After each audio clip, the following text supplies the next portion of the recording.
is TOS Television, your digital first for African News Network. I am Adesu Al-Sui and this is Africa Now.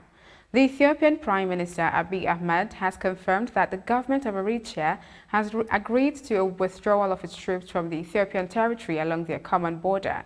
The Ethiopian Prime Minister stated this barely few days after acknowledging that the Eritrean forces had entered Ethiopia's Tigray region during an almost 5-month unrest. He also confirmed that the Ethiopian National Defense Force will take over guarding the border area with immediate effect.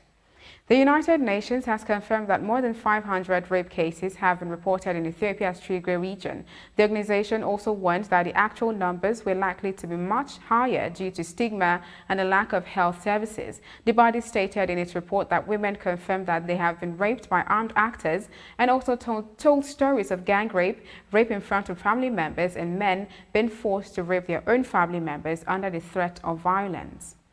The United Nations Office of the High Commissioner for Human Rights has announced that it will be investigating alleged serious abuses and rights violation in Ethiopia's Tigray region. The Commission, who stated this on March 25th, also added that a probe, which will be carried out jointly by the High Commissioner's Office and the Ethiopian Human Rights Commission (EHRC), forms part of the much-needed accountability process for the victims. The development comes after fighting began in the North Ethiopian state on the 4th of November 2020, between forces loyal to regional power brokers and former National Ruling Party, the Tigray People's Liberation Front, and the current national government forces.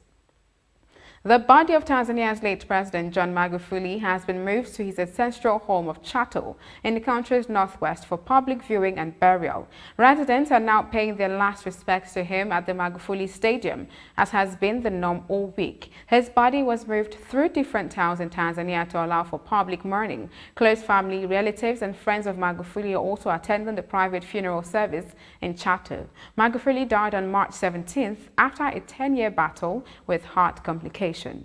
The European Union ambassador to Sierra Leone, Tom Vance, has said that the Union is looking at ways to send in aid and assistance to the survivors of an inferno which rocked a slum in the country's capital, Freetown. According to eyewitness accounts, the fire started from the seaside, coming in with heavy winds and kept moving to the eastern part and later spread all over. An estimated 400 or more houses were lost, with countless fatalities. Authorities in the city also say that the death toll is unclear, but thousands may have been affected by the inferno. This is your digital first for African News Television, TOS Television. You're watching Africa Now. More stories from the continent after the break. Do stay tuned.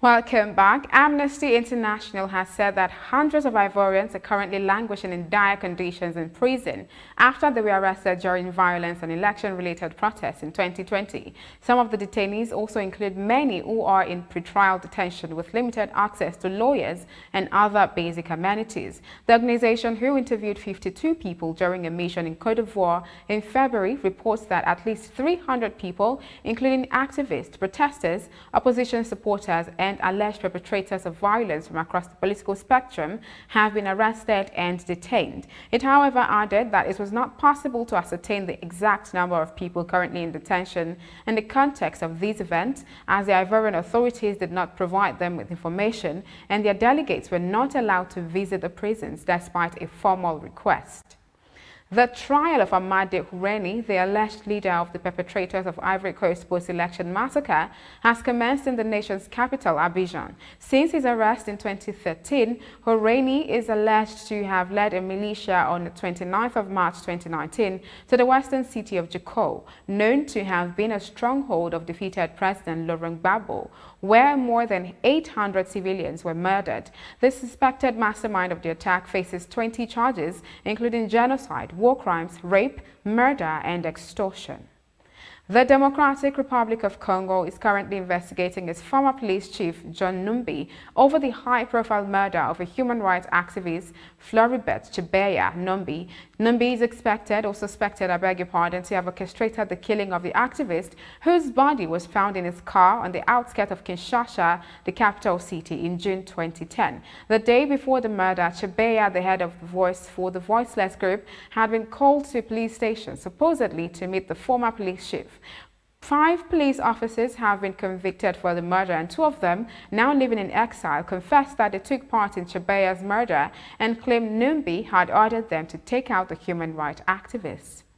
South Sudan has received its first dose, 132,000 coronavirus Oxford AstraZeneca shot. It is the first of many shipments to the country through COVAX, an initiative to secure COVID-19 vaccines to poorer countries.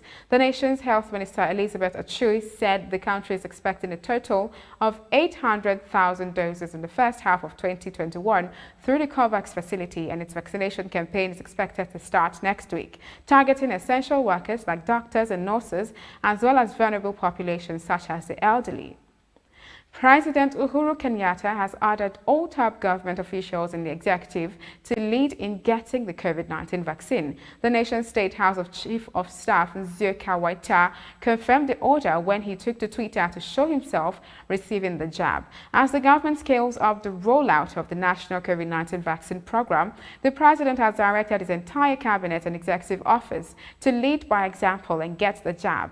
Received mine this morning under the watchful guidance of the Ministry of Health vaccination team, Nzioka tweeted. The directive is, however, a reversal from government's communication, which stated that politicians were not on the list of receiving the first batch of the vaccine.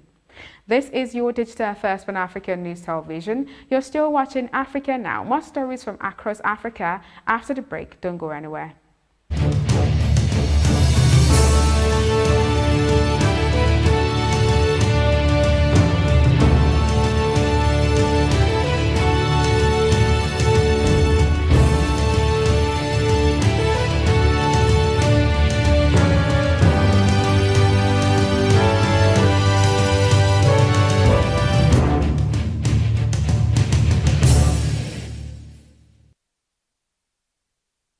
We go straight to Zambia, where authorities have announced plans to vaccinate all its citizens over 18 years, or 46% of its 18.3 million citizens, against COVID-19 as it prepares for a third wave of the pandemic. The Southern African country has registered more than 87,000 cases of COVID-19, and the death toll from the disease is more than 1,000.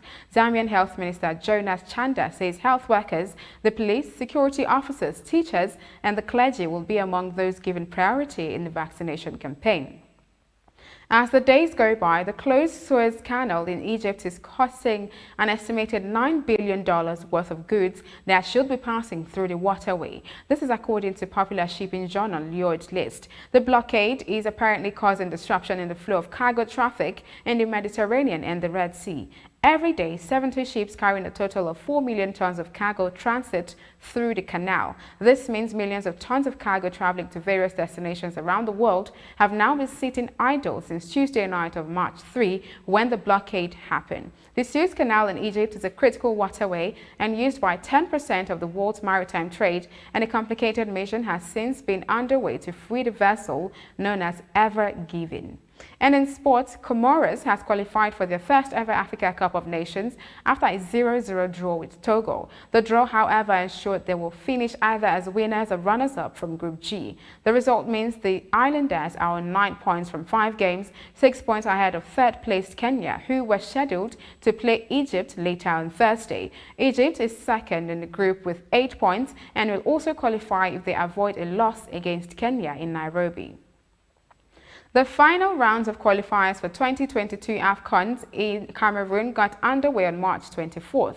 The sporting event is scheduled to begin in January 2022, following a COVID-19 enforced delay. Some African teams have expressed their disappointment about how European clubs have blocked access to critical players for the crucial AFCON qualifiers due to COVID-19 restrictions. Club football is on a 2-week hiatus as players join their national teams during the international break, but some countries are off limits due to strict COVID-19 quarantine rules, with FIFA giving clubs the power to refuse to release players.